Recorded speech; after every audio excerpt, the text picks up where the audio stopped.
Moscow's first reaction to the landing of American Marines in Lebanon, a spontaneous demonstration before the United States Embassy. In addition to signs of protest, many of the demonstrators presented petitions at the front door, but most preferred more public manifestations. It was Friday, a working day in the Soviet capital.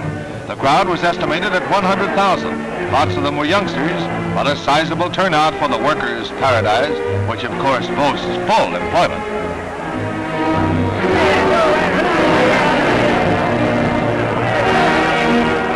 Policeman's helping hand gets one youngster down. The police kept things well under control throughout, down to the last measured drop of ink hurled at the embassy wall before the schedule called for orderly dispersal. Then, an odd sight in Moscow, some enthusiasts got carried away, and the police had to do some work. The Mideast itself settled to an ominous slow simmer as United States forces in Lebanon continued to build up, with some 10,000 Marines and paratroops securing the air and sea gateways to Lebanon. Supplies were hastily moved in and forces deployed as though a hot war might break out at any second. A thoroughly professional job, for the fear of military clashes had passed after the first few hours. Contact with rebel-held areas was carefully avoided. Russia reacted on the propaganda front, calling for an immediate five-power conference, and the only enemies proved to be Lebanon's hungry mosquitoes and the broiling sun.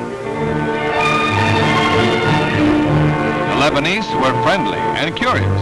Hopes mounted that the warring factions would be impelled to reach a settlement, and that the threat to one Western ally would be lifted. The Mideast simmered, but the brew was still potentially lethal. Britain built up her forces in Jordan. From Cairo, Damascus, and Baghdad, a radio barrage urged Jordan's masses to rise up and kill the king. Large-scale American economic aid poured in to bolster the imperial regime, but the threat was unabated. In Syria, cheering throngs waited to acclaim Nasser, president of the United Arab Republic, guiding spirit of the pan-Arab movement that erupted last in Iraq.